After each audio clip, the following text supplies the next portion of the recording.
Sebelum ni kalau dekat rumah kita nampak banyaknya kelkatu datang pada musim hujan atau musim nak hujan tu. So dia datang burung dekat sekitar lampu kita.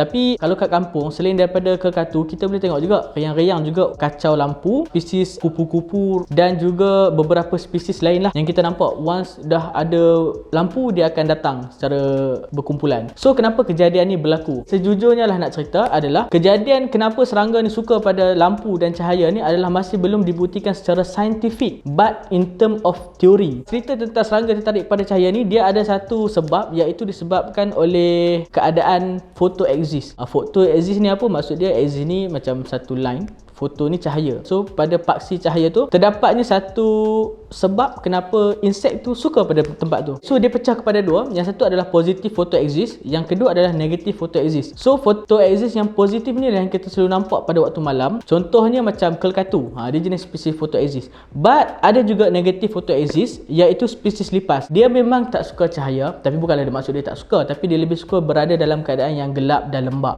Teori nombor satu kepada positive photoexist ni adalah disebabkan serangga tu dia menggunakan cahaya untuk dia jadikan sebagai satu sistem GPS. Contohnya, katakanlah ni sekarang kita hidup zaman yang tak ada lampu kan. So dia akan mengambil cahaya bulan tu. So katakan cahaya bulan tu dia akan bentukkan satu paksi ataupun dia akan bayangkan satu bentuk angle untuk dia membentuk perjalanan dia pada waktu malam. Tapi benda ni tak berapa nak ceritakan tentang kenapa serangga suka kepada cahaya, sebab kita tengok kalau kata kat kampung-kampung kita pun, kat rumah kita, serangga ni dia nampak cahaya tapi dia akan hit. Daripada dia berpusing-pusing, dia akan langgar juga lampu kita. So teori ni tak berapa betul, but maybe dia akan betul pada sesetengah insek yang kita tak tahu lagi. Okey, yang kedua adalah disebabkan oleh serangga ni menjadikan sumber cahaya ni sebagai satu pathway untuk dia pergi. Bukan cahaya ni macam menuju kebenaran, tapi cahaya ni macam satu jalan untuk elakkan dia daripada melanggar kayu-kayu, ranting-ranting ataupun apa-apa jenis halangan. Okey, contoh, katakan dalam satu straight line, cahaya berada dekat sebelah depan dia. So sepanjang jalan tu dia ada halangan lah, kayu, daun, segala benda. So dia akan menggunakan sumber cahaya tersebut sebagai satu bantuan untuk dia elak halangan-halangan tu. Tapi still juga teori ni tak berapa nak beri penerangan tentang kenapa kejadian serangga suka pada cahaya. Kemudian ada teori yang ketiga. Teori yang ketiga ni lebih kepada sisi pandangan insek tu, di mana insek ni melihat cahaya ni dalam berbeza lembayung cahaya. Contohnya, kebanyakan insek ni dia akan suka tertarik atau melihat kepada cahaya UV. Disebabkan oleh cahaya UV ni dapat dipantulkan oleh spesies-spesies bunga. Serangga-serangga yang makan nektar ni, dia akan menganggap bahawa UV ni adalah satu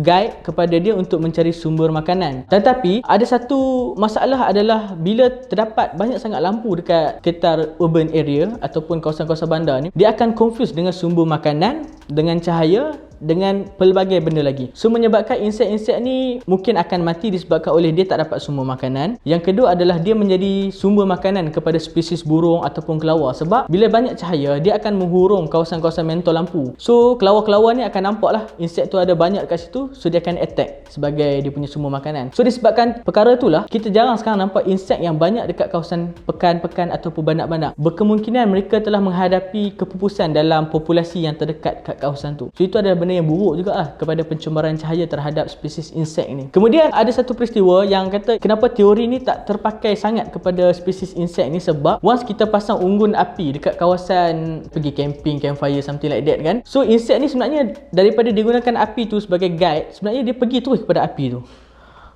Macam kesian, tapi itu adalah benda yang terjadi. Tetapi teori tu tak dapat nak terangkan kenapa insek tu masuk ke dalam api tu. Tapi dia akan mati lah, of course lah. So teori-teori yang kenapa insek ni suka kepada cahaya tak dapat menerangkan sedikit sebanyak tentang kenapa insek suka kepada cahaya. Kita nampak ada cahaya biru kan dekat kedai-kedai makan, kafe. Cahaya tu warna biru. Biru tu indicate sebagai UV light. So digunakan pada teori nombor 3 tadi adalah insek tertarik kepada UV light. So sebenarnya banyak insek akan pergi kepada cahaya biru. Tapi selain daripada cahaya biru tu, dia adalah benda-benda chemical like carbon, pheromone dan something like that untuk attract serangga. Sebab kita bila makan kan kita macam tak nak diganggu kan. So biar dia pergi ke cahaya biru tu.